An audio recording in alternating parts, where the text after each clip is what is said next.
outdoor preaching. God has given me a message for you today. It's found in the Gospel of St. Mark, the 4th chapter, and not going to be long. Amen. I told you before, we were trained, we were young elders. We was blessed to have a chance to preach on Sunday morning. Going back 50 years, the young elders and ministers didn't get an opportunity to preach on Sunday morning. That was solely for the shepherd and pastor to feed the sheep. We had to preach Sunday afternoon or Tuesday or Wednesday in the night. So whenever we get a chance, it's a privilege to stand behind this sacred desk. We very thankful and grateful for it. Amen. And this is for the church today, found in the Gospel according to St. Luke. Now, the sleeping person ain't gonna sleep today because I ain't gonna be that long today. Amen.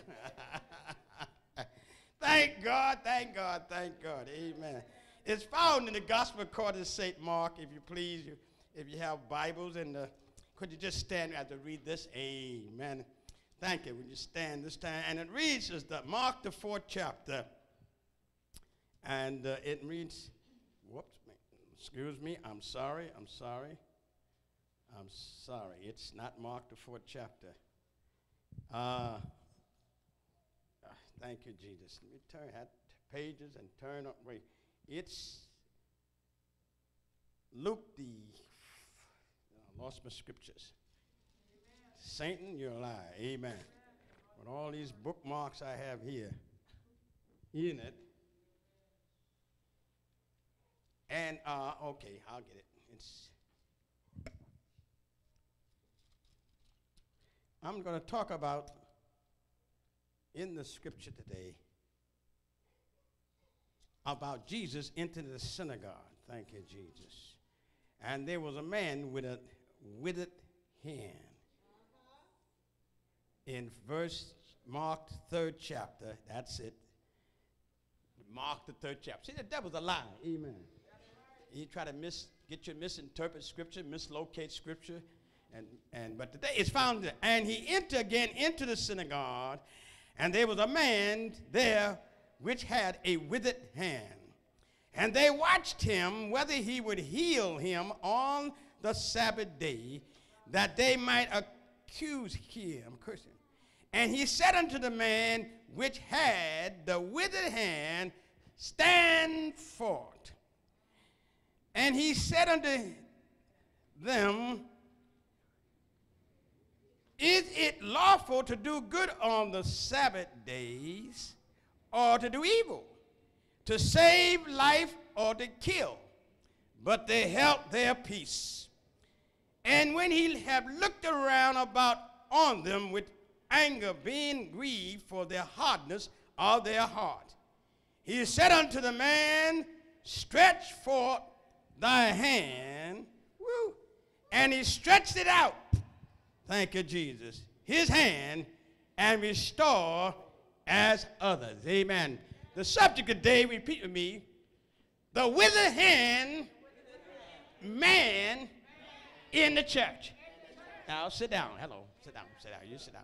Lord, bless the reading of this scripture, every ear to hear, every heart to be receptive, and every mind and spirit will obey. Take these words, which is your words, and bring to someone. Touch them today. Don't let them leave this sanctuary the same. Sick, heal them. Weak, give them strength. Discouraged, give them hope. Hallelujah. In the name of Jesus, we pray today.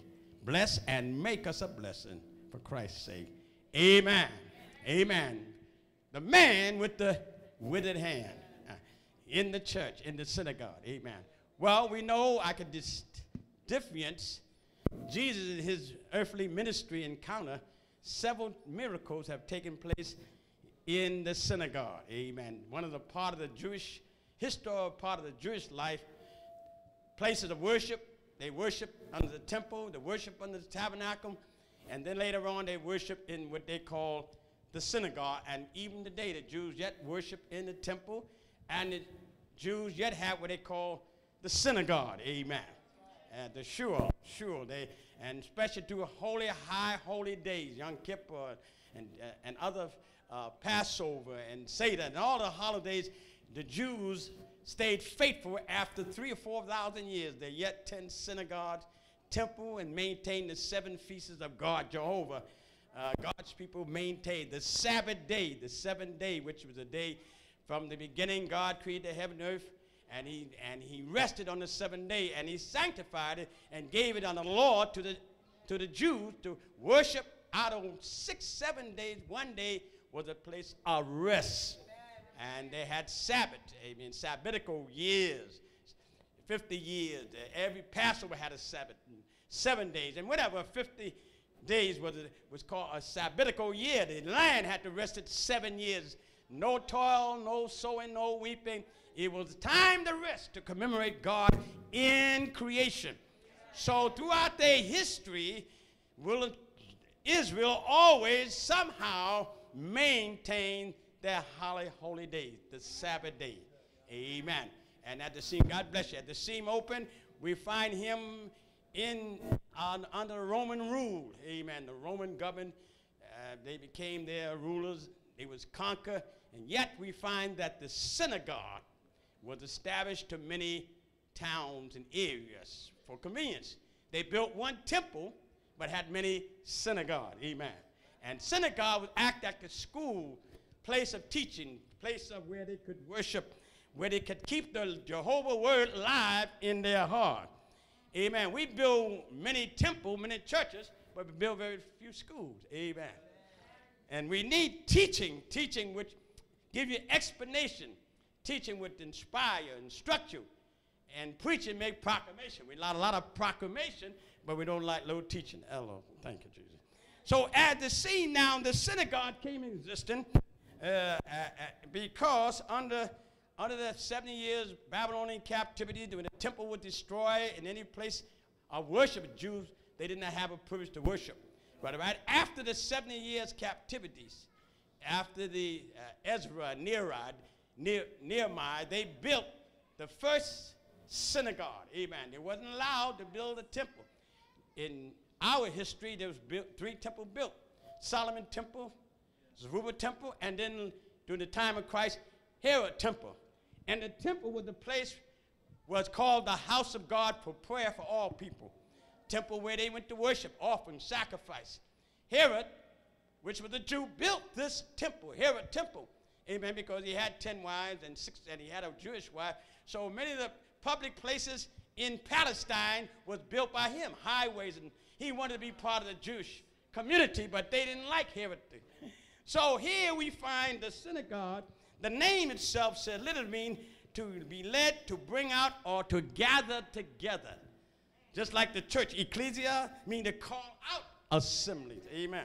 So it was the purpose of the synagogue, where it consists of master rabbis, scribes, amen, Pharisees, and other religious leaders. The purpose they was there in the synagogue was to teach the law of God, the Torah.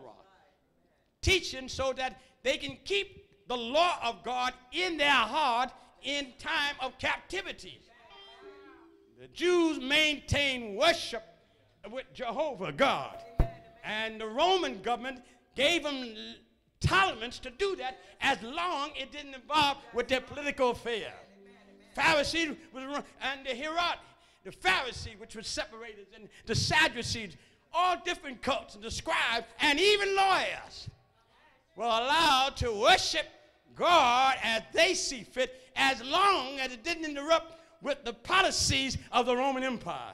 Long Caesar, who considered Caesar as a god. Amen. And so, thank you. Here in the synagogue, a man that had a withered hand, handicapped, crippled. Amen. In to hear the word of God. Amen. And to us today, I'm going to take this express, excuse me, running. We got folks get sick and stay home. We got folks to do business, recreation, everything, picnics and parties and footballs and on the worship day. But this man, even though he was handicapped, he still came, amen, to worship. Came to give God glory. Came to give God honor in the synagogue. And not knowing that Jesus, the great healer, Jesus, the great physician, was going to use him to demonstrate his miracle. Woo, I'm cutting off. I was supposed to read 1 Kings 4th chapter about another man went to the chase named Jeroboam. He was a king, and he built a gold calf in 2 cities, and Lord, and so he came to worship in the temple. Amen. Bethel and the other city, he built 2 calves, and a prophet predicted there a moment that God is going to destroy your altar and your golden calf work. Amen. And pull it down. And when the prophet made this, he got angry and stretched out his hand and said, God dried up his hand. God pulled down the golden calf. And when he saw that he couldn't withdraw his hand back, was frozen, he asked the prophet, pray for me. Amen. Thank you. See, you mess with God people. Yeah, that's 1 Kings 13 chapter. You read that. He asked God, the prophet, to help him, to heal him. And right there in that temple, God gave his star his hand. Woo. It's bad to mess with God and God people. Then another instant, you remember Uzziah, King Uzziah, on Isaiah's day? Isaiah said, in the year King Uzziah died, I saw the Lord. History will not let me preach about King Uzziah. He was a great king, conquered his enemy, built great palaces, built great fortresses, built great magnificent weapons that could toss stones, and he did everything that was great. Woo, thank you, Jesus. But he took on his own, decided, I'm going to Jehovah's house. I'm going to burn incense in the house of Jehovah. When God has set up priests and Levites to burn incense in his holy temple. And in the Old Testament, let me say to you, no stranger, no foreigners, no blind man, no cripple, no midget, anybody that had a cut could not enter the sanctuary of God. God was a holy God, and he looked for you to be holy. And so he had strict regulation. There was never a prophetess in the temple. There was never a Gentile in the temple. Amen. Only particular person had to dress certain ways and go in to approach God. Because if you went in the temple, 2 ways you got killed. One way they had the keepers of the doors. We call ushers. But it was different from ushers and the keeper of the door. The keeper of the door in ancient times had swords. Amen. When you went in there unannounced and go to raise sand in some churches, you got beheaded. Or if you got past the keeper of the door, God will send fire down and insinuate you, because no holy thing, unholy, can press on the holy God. He said, take off the shoes on your feet, for the ground you're standing on is holy ground. Woo. So you have to be holy to enter a holy temple. So I don't know how this crippled man, this lame man with his withered hand, Luke said it was his right hand. And his right hand represents power and authority.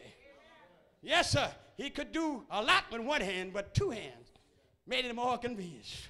Hallelujah. There he was coming to hear the word of God. And yet the opposition was a religious person. Yeah. He said, I came to my own, and my own receive me not. This man don't tell what age or what color, what height, or how long he been there.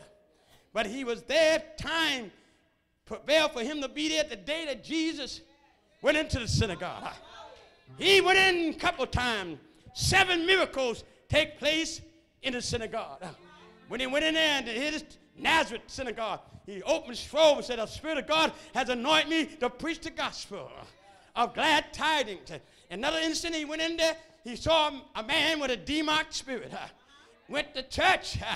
And when the demons saw him, I don't know why a demonic man was able to get into the sanctuary. And then I figured out they had no power. If you had power, you cast that devil out. If you had power, you would allow him to, to come into God's presence. And Jesus, the demon said, we know who you are, Jesus, thou Son of God. The demon knew he was before the Pharisees didn't know. The Sadducees didn't know. The Herodians didn't know. The Caesar didn't know. But the devil knew. Woo, hallelujah. He said, hold your peace and come out of the man in the synagogue. You got some demonic folks in the synagogue, in the church, excuse me. Pope it down. Yes, sir. Act ugly. Woo. Let me leave that alone. Because I don't want you to say, ouch.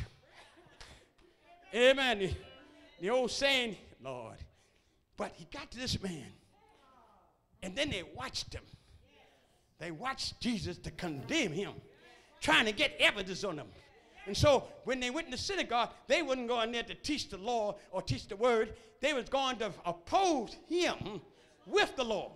Woo, he was in the world, and the world was made by him. Lord. For grace came, law came by Moses, but grace and truth come by Jesus Christ. I'm cutting through a lot.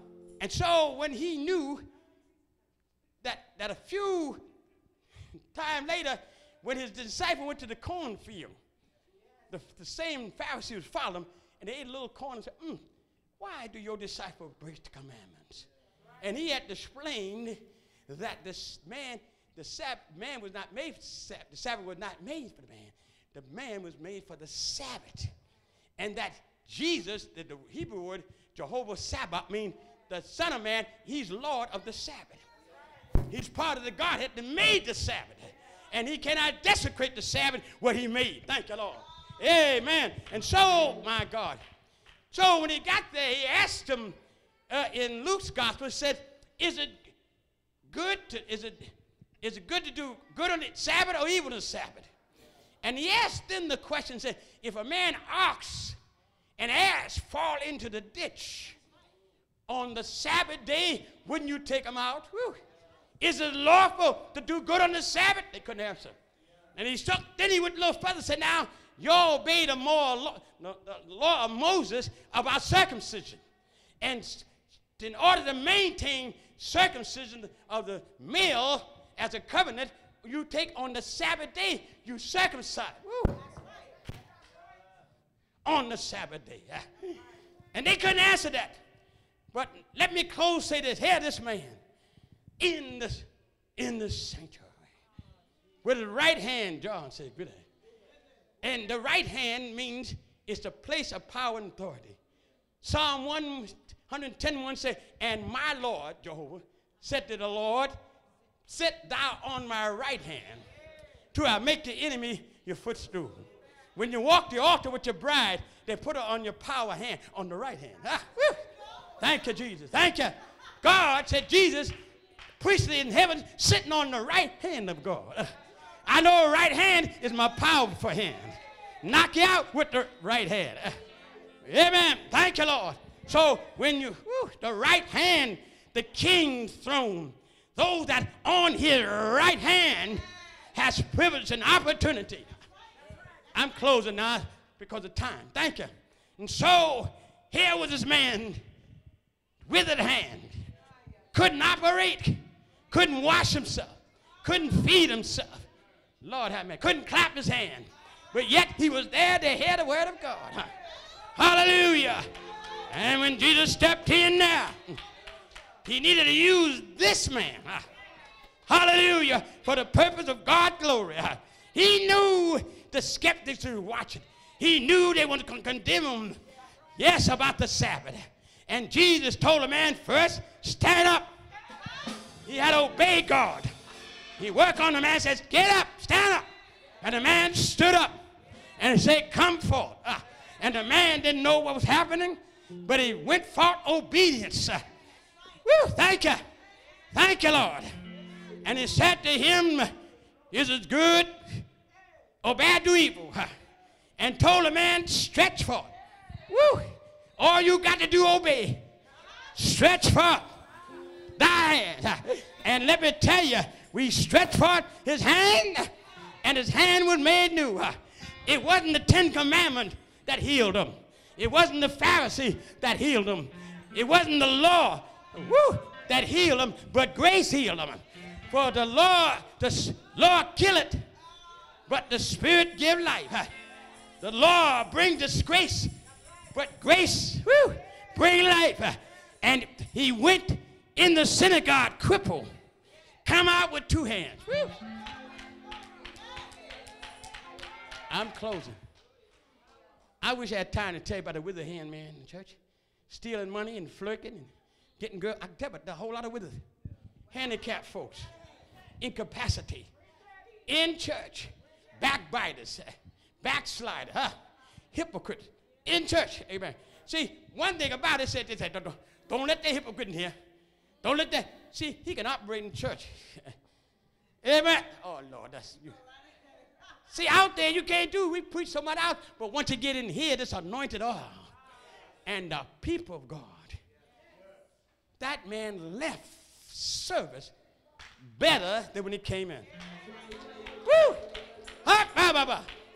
Whole lot of withered, not some withered hand sisters in church too. Don't let leave. There may be more withered hand in the church than men. Hello, thank you. I ain't got more time going. Withered, incapacitated.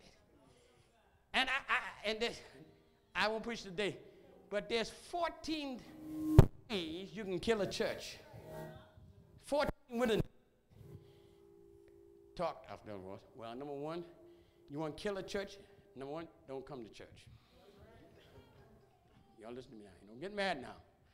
Number 2, when you come late. Uh-oh.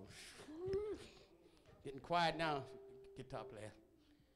And next thing you kill, I ain't going to all 14. And the third one, don't volunteer for nothing. Don't do nothing in the church. Even the pastor asks you, just sit down in the seat and don't do nothing. I'm not going to choir, I'm not going to pay. Go to the front, I'm not going to pay no tithes and offering. Shoo. With it. See, you got 10%, you got a problem in your attitude. You got a whole lot of attitude in church. Hello. Mean, looking bad, and no. With it, I mean, yeah. Everybody could beat him up. He couldn't fight. He need 2 hands to fight. He had 1 hand. Their wife probably beat him up all the time. 1 hand, handyman. Nobody in the synagogue prayed for him. No, they criticized. The Pharisees did all the criticism, but they couldn't heal nobody. Yeah, they talked, a whole lot of talking. Well, they shouldn't have this in church. They shouldn't have that in church. They raised too much money in church. But they ain't helped nobody. They ain't give no poor. You ain't giving to the church. You ain't taking care of the poor out there. I can see don't pay no tithe, no offering. If you paying tithes and feeding the hungry, you ain't doing nothing out there. You ain't doing nothing here. God bless you. I'm through. Say it again. The withered hand. Stand on your feet. Stand. I'm through. Whatever your problem is, Jesus says, stretch forth. You want a good, saved, sanctified, Holy Ghost filled, water baptized husband, sister, stretch out. And some of you didn't even stretch out. Stretch out your hand. You want a job? Stretch out your hand. You want a healing anointing? Stretch forth your. Woo! Oh. Hallelujah! Glory, glory, glory! Thank you, Jesus. Guess what? When they went to praise and worship, he couldn't do nothing with 1 hand. But the psalm said, clap your hand. Oh, people. This man could clap 2 hands. Better he can do with 1 hand. Thank you, Jesus.